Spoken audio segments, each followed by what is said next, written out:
Hey everyone, welcome to Remap. My name is Jared, and today we're taking a look at Santa Monica Studios' Game of the Year contender, God of War Ragnarok. Now, to say this game was hyped up would be a complete understatement.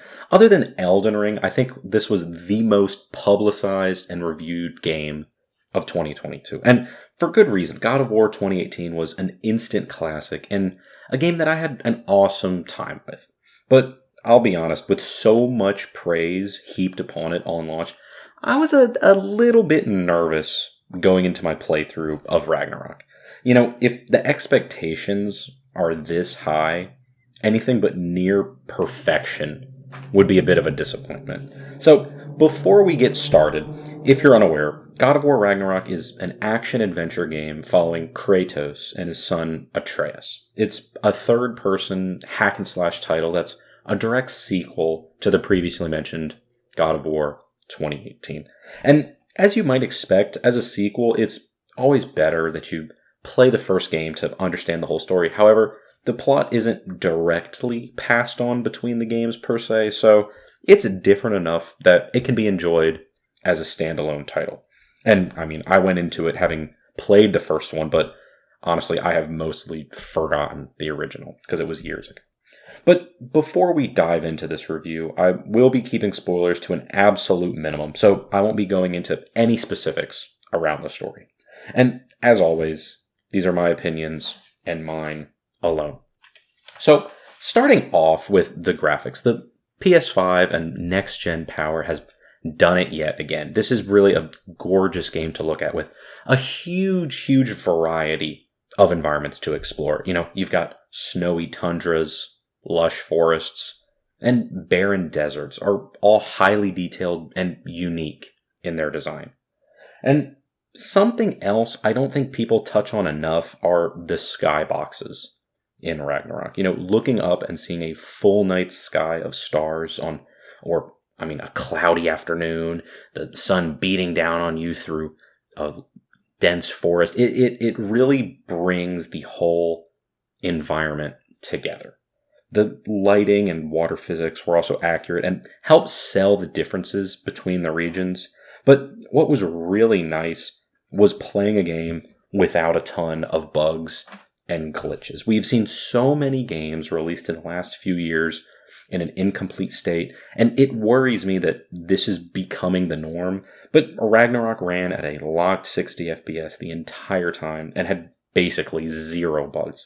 All I can think of was a single instance of a texture loading late, but I never had any collision issues or unexpected crashes. You know, it actually felt like a finished game, which shouldn't be that surprising, but I thought I should mention it. But all of these environments I'm talking about are broken into 9 distinct realms.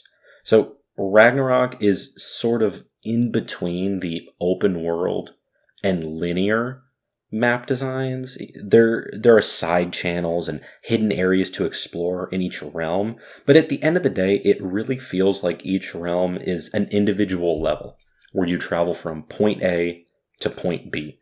And taking this middle approach lets you appease casual fans who just want the story and hardcore fans who want to do everything and go out and explore all the little nooks and crannies.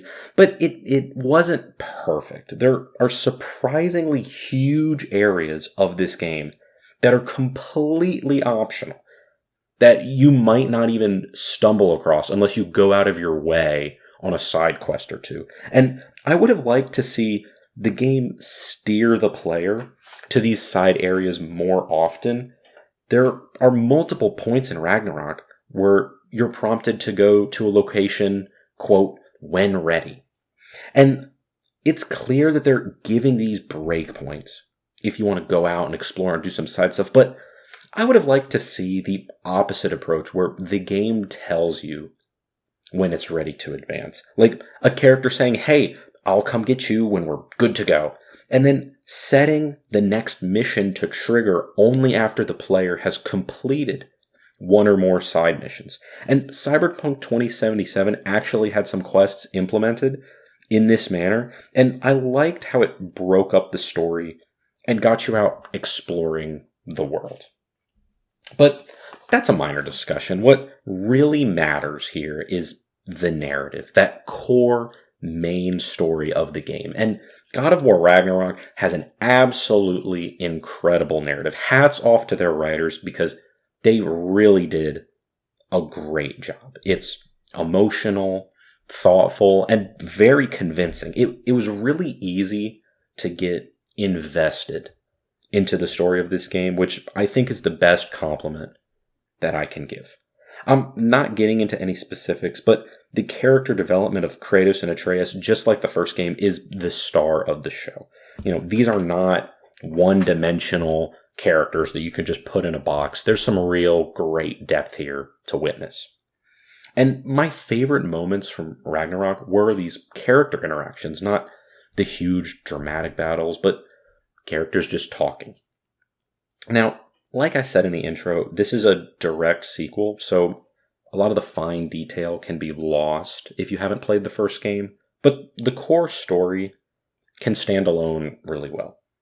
And if you're a fan of games that go really deep into the lore, you will have a chance here to just go crazy. It felt like there was a just insane amount of extra detail and information that went right over my head, talking about God number 47 involved with this incident, and go find these relics if you want to learn about them.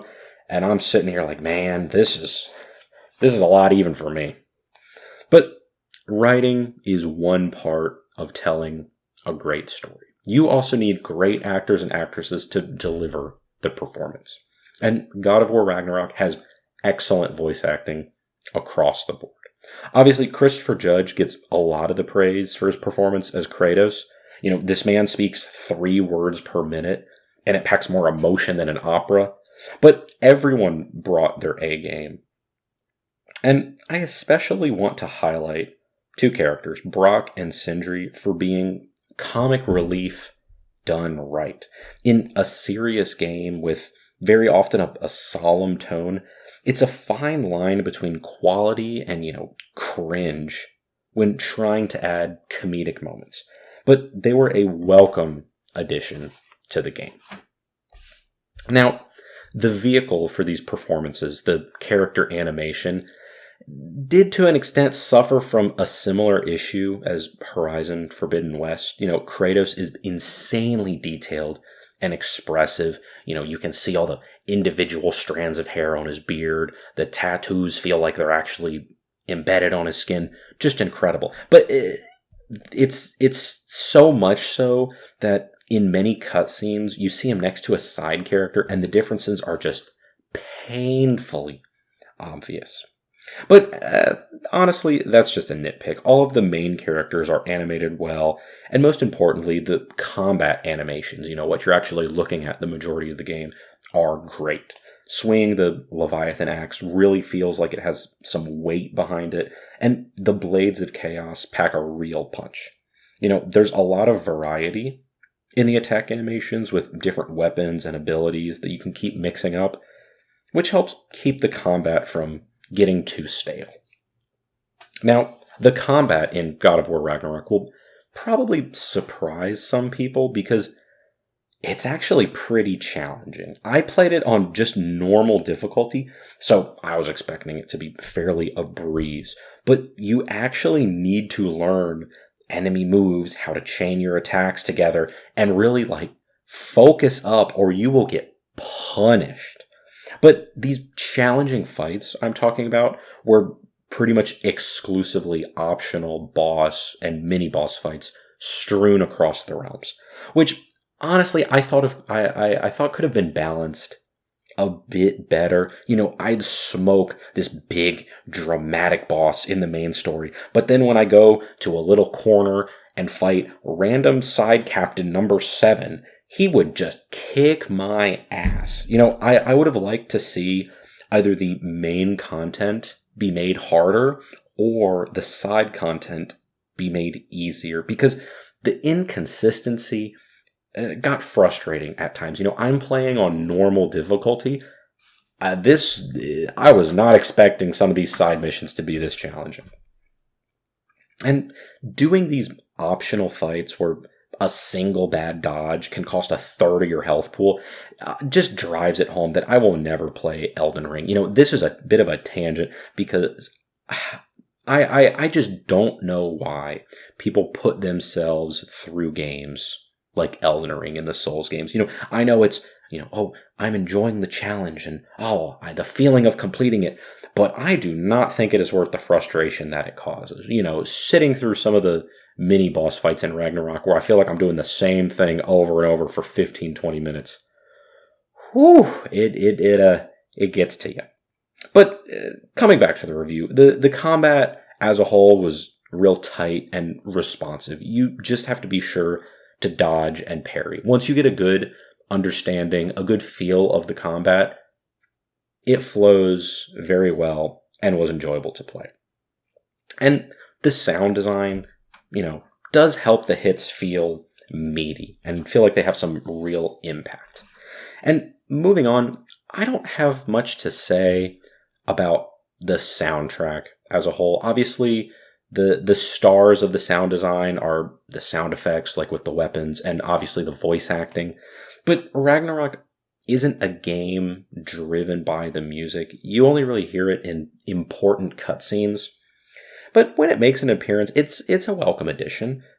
It's a nice original score with a great choir performance that makes the credits stand out. That was probably the most notable moment of the soundtrack that I took away and was like, wow, this is really giving me something.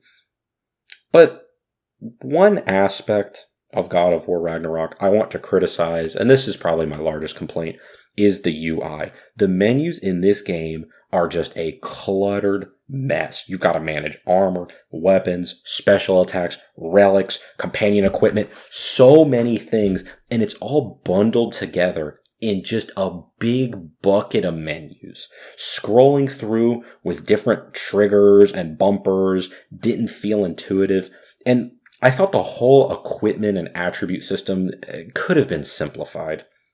And you could make the argument that, it's the best that they could have done, but I don't think that's a valid excuse, especially when the fast travel map is as bad as it is.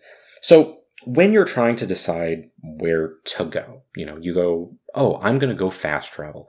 Let's look around these different realms, these different maps, and pick where to go complete X mission, to do X optional encounter.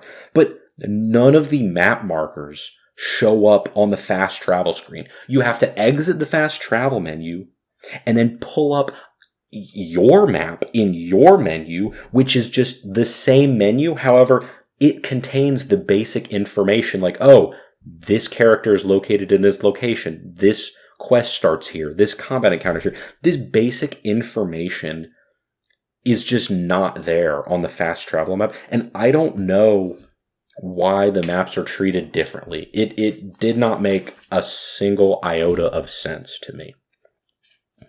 But the final thing I want to touch on are the different gameplay sections. So for a few hours of Ragnarok, you actually play as Atreus instead of Kratos. And it did throw me off at times.